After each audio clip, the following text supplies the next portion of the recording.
From the newsroom at news.com.au. Well, Australia's environment is in bad shape and is expected to deteriorate even further. That's according to a shocking report which is set to be released today by Tanya Plibersek. It found that the number of Australian plants and animals under threat has grown by 8% since 2016, with 202 species joining the list. The Liberal Party has been accused of keeping the report under wraps until after the election. They reportedly received it last year.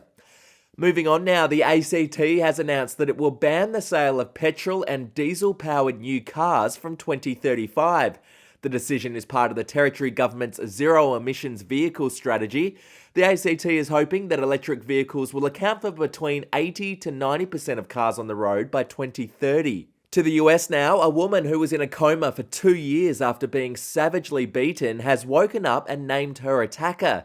After regaining consciousness, she told police it was her brother who assaulted her. He's now been charged with attempted murder.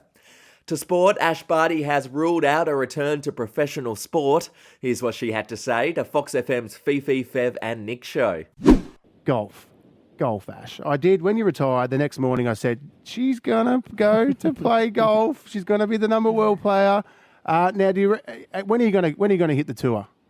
You guys just can't accept that I don't want to play professional sport anymore. It's in you, Ash. It's in you, and you said you love sport and you play. You don't lose that competitiveness, and you're a gun. What do you play off? I do love sport. I mean, I love golf. It's a hobby of mine. It will not be my profession. I have no intention of making it my profession.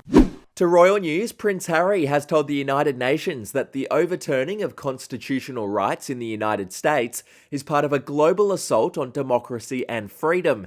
The Duke of Sussex was speaking at an event marking Nelson Mandela Day. I understand. This has been a painful year in a painful decade. We're living through a pandemic that continues to ravage communities in every corner of the globe.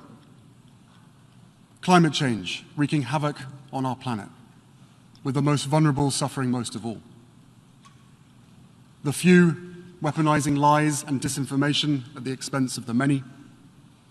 And from the horrific war in Ukraine to the rolling back of constitutional rights here in the United States, we are witnessing a global assault on democracy and freedom, the cause of Mandela's life.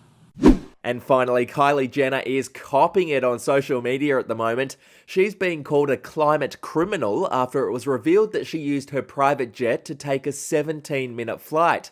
The 24-year-old recently boasted on Instagram that not only does she have her own private jet, but so does her partner, Travis Scott. Your update from news.com.au.